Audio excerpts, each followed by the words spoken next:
Big Boss title winner Archana பாத்தீங்கன்னா தன்னோட ரசிகர்களுக்கு ஒரு சூப்பரான மெசேஜ் ஒன்னு கொடுத்திருக்காங்க. அந்த விஷயம் வந்து ரொம்பவே ஒரு சூப்பரான விஷயம் அப்படின்னே சொல்லலாம். பட் இந்த விஷயத்த அர்ச்சனா அவங்க ரசிகர்களுக்கு கொடுத்த மாதிரி மத்தவங்களும் தங்களோட ரசிகர்களுக்கு கொடுப்பாங்களா அப்படின்னு கேட்டா அங்கதான் இருக்கு அர்ச்சனாவுக்கும் மத்த ஆட்களுக்கும் உள்ள டிஃபரன்ஸ். அதாவது அந்த மனசு. அதனாலதான் இவங்க டைட்டில் வின்னராகவும் மத்தவங்க எல்லாம் தனக்கு டைட்டில் கிடைக்கலையே இவங்க டைட்டில் வின் பண்ணிட்டாங்களே அப்படிங்கிற மாதிரி இன்னுமே வயித்தெரிச்சல்ல பொங்கிட்டு இருக்காங்க. இதே மாதிரி ஒரு மெசேஜ் தான் பிக் பாஸ் சீசன் 4ல ஆரி அவர்களும் கொடுத்திருந்தாரு.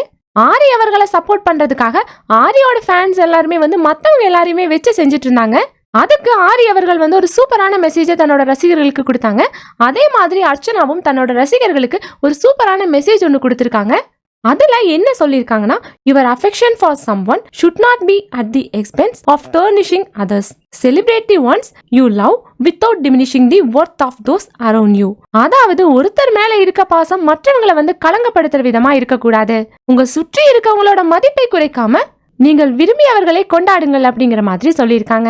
அதாவது ஒருத்தர் மேல நீங்க பாசம் காட்டுங்க, அதுக்காக வந்து மத்தவங்களை வந்து காயப்படுத்துறதோ கலங்கப்படுத்துறதோ கூடாது. அவங்களோட மதிப்பை வந்து கம்மி பண்ணாம பாத்துக்கோங்க. அடுத்தவங்களோட மதிப்பை கம்மி பண்ணிட்டு உங்களுக்கு பிடிச்சவங்கள கொண்டாடாதீங்க.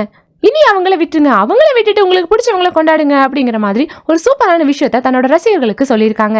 இந்த மாதிரி விஷயங்கள் எல்லாம் பாத்தீங்கன்னா ஒரு சிலரால மட்டும் தான் முடியும். ரீசெண்டா கூட மாயாவோட கேங் கூட எல்லாரும் பேசுறாங்க. அதுல பாத்தீங்கன்னா ஒரு சிலர் அர்ச்சனாவை பயங்கரமா திட்டி பேசுறாங்க. அதை கேட்டுட்டு இவங்க அமைதியா தான் இருக்காங்க. அதுலயே தெரியும் இவங்க மதிப்பு என்னன்னு. அதுவே அர்ச்சனா கிட்ட இன்டர்வியூஸ்ல எல்லாம் மாயாவை பத்தி கேட்கும் போது மாயாவை வந்து ரொம்பவே உயர்வாதான் சொல்றாங்க. மாயாவை பத்தி கேட்கிற தப்பான கேள்வியில கூட அர்ச்சனா வந்து ஸ்கிப் பண்ணிடுறாங்க. இதுதான் அர்ச்சனாவுக்கும் மாயாவுக்கும் உள்ள வித்தியாசம். ஒரு சிலர் பாத்தீங்கன்னா அர்ச்சனா வந்து டைட்டில் வின் பண்றதுக்கு என்ன தகுதி இருக்கு, இவங்க என்ன காரணத்துக்காக வின் பண்ணிருக்காங்க அப்படிங்கிற மாதிரி எல்லாம் கேக்குறாங்க. இந்த ஒரு ரீசனுக்காக தான் அர்ச்சனா கண்டிப்பா வந்து டைட்டில் வின் பண்ணிருப்பாங்க. ஏன்னா எல்லாருமே வந்து மதிப்பு கொடுத்து பேசுறாங்க. ஒரு நாளுமே வந்து நான் தான் வந்து கப் வின் பண்ணணும், நான் கப் வின் பண்றதுக்காக தான் விளையாடுறேன் அப்படிங்கிற மாதிரி தன்னோட கேமை வந்து கொடுத்ததில்ல. அடுத்தவங்களை வந்து மோஸ்ட்லி காயப்படுத்தவும் மாட்டாங்க. ஆனா இந்த மாயாவாகட்டும் மாயாவோட கேங்ல இருக்கவங்களாகட்டும் எப்பவுமே பாத்தீங்கன்னா அடுத்தவங்கள காயப்படுத்திட்டே தான் இருப்பாங்க. கேங்கா சேர்ந்துட்டு அட்டாக் பண்ணுவாங்க.